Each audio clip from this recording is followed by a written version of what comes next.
Hey guys, welcome back to another interesting video of How to Guide. In this video, I am going to show you how to fix TikTok favorite sound is not showing. So without any further ado, let's dive right into this exciting video. Whenever you open your TikTok and go to your profile section, you can see this icon into here. After tapping into this icon, it will show all of the post collections, sound effects and products that you have favorited.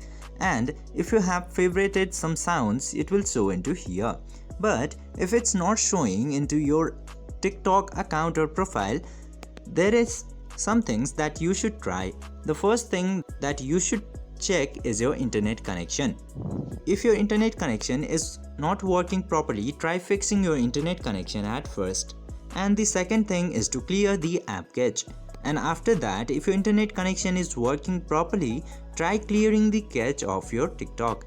And the third and the most common solution, if your TikTok is get bugged and got a new update, that might be the reason for the problem. Now in order to solve this issue, just simply open either your Play Store or App Store and then search for TikTok.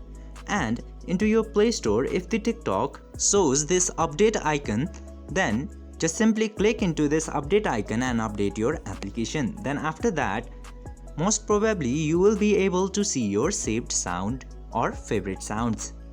I hope this video was helpful for you. If yes, don't forget to like, share and subscribe to the channel to never miss another update. Thank you for watching the video.